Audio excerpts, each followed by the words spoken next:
I want to see how Chris Demm lands on this. I heard we're giving away a guitar signed by Jason Aldean for the next person who beats Chris Demm in Put Up or Shut Up rock and roll trivia. Jason Aldean's a country artist, but he has said something I haven't heard too many other singers or celebrities or rock stars say.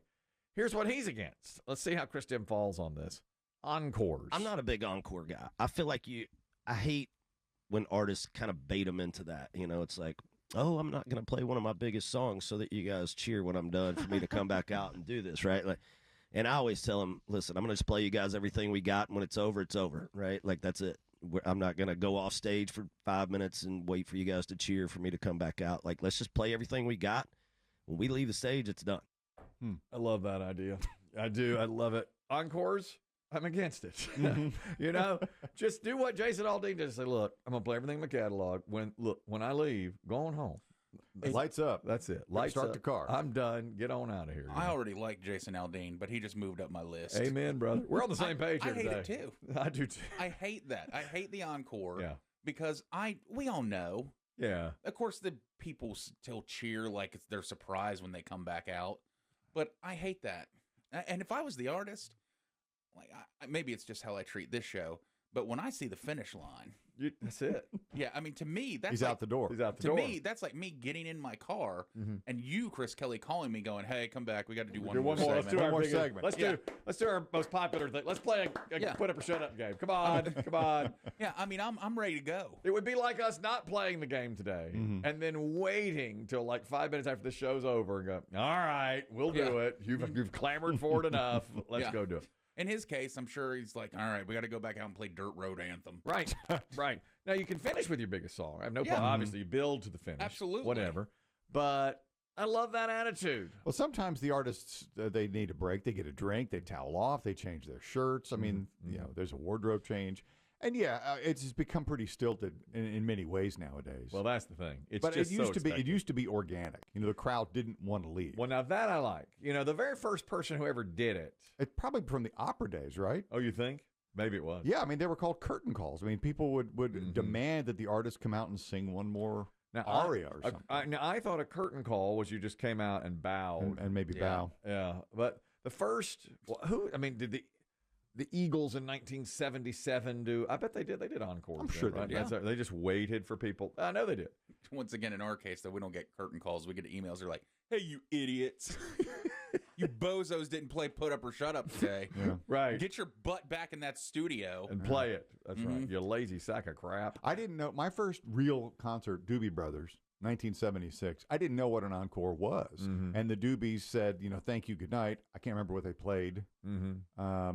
So my friend Craig Simmons and Philip Risk, we got up and started. We were kids, Yes. so we headed for the exits, and then the lights went down again. Yeah. And we could hear music coming from the Coliseum, and just it's like, wait a minute, I know that song. That's Right. Rocking Down the Highway. Right. We missed the encore because we didn't know what it was. As a young person, you Yeah. had no idea. Did you turn around and go back, or did No, you? because Greg's mom was there. Well, that's She was outside in her powder blue VW. doing the whistle. Yeah. Let's go. Yeah, I get it. The first time you go, okay, But by the second concert, Boston, I knew. then you knew. I mean, you just know. And now I think you're right. Everybody in the Coliseum knows nobody leaves, and it's just this dance. We have to sit there and go, Yeah. cheer for them to come But back. some artists like Bruce Springsteen will do repeated encores. Yes, oh yes. And you never know whatever strikes the artist. You see him come out 2 and 3 times. I want to say I appreciate the mentality of Jason Aldean. I like the fact that he says, I'm going to play everything in my arsenal. When I leave this stage, it's over. In fact, I would appreciate if he'd say, 3 songs to go, y'all. 3 songs. And Call your Ubers. two songs to go. Right. Exactly. Get In ready. fact, you know how I am. I want them to know the songs. I'd list them off in case somebody wanted to leave early. Exactly. Because, I love Motley Crue, but I hate Home Sweet Home, which is their closer. So I learned to start looking up the set list, and I knew the encore was Home Sweet Home, so we'd boogie. Well, let's go. We're on the side. You What and me. a fun crowd.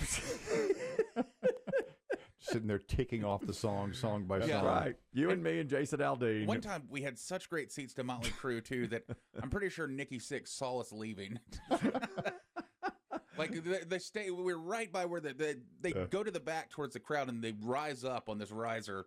And I mean, we were right there, like dead eye contact with them. And I looked at my buddy. I'm like, yeah, let's beat it. So I'm pretty sure he saw us get up and leave as they started playing. Nikki Sixx. Yeah, you're gonna miss Home Sweet Home. Yeah. Did he yell at you? We're not done. We're not done yet. Home Sweet Home's coming. Yep, I do. Yeah, I'm leaving. That's it. Well, I'm. It's my least favorite song. I don't like it. It's a hard skip for me. I don't like it. I looked up the set list already. Here's the story from France. I gotta tell you, I'm disappointed. I'm disappointed with the country of France. The entire nation. The entire nation. Because of stricter laws, age verification laws for using the internet, Pornhub has said we're out of France. We're no longer going to be available in France. Period. We've experienced the same. Even if you do the ID dance like some people do in the U.S. Okay. They're done. They're done with it. No more Pornhub in France. Their parent company and some other adult websites, YouPorn and RedTube, have ceased operations in France because France's government is cracking down on that age restriction, and they're like, we're not even going to go through it. We're just going to leave. We'll see you over here in England. We're not going to be here in France. Get yourself a VPN. You know what else France did recently is they cut out smoking in any area where a child might be. Beaches, parks, even outdoors. Smoking cigarettes. Yeah. Yes, I read about this, and the fact is that because, I mean, the people of France are not happy. Well, they're still smokers. a lot of smokers. They love to smoke, yeah. And they're like, even if I'm outside. That's right. Even outside, wherever there's a good chance a child may be in those kinds of areas, parks and all your cafes and all of those places are now without smoking. That's really, that's a lot. That's basically you can only smoke in your house at this point, or your car, or out back behind the office.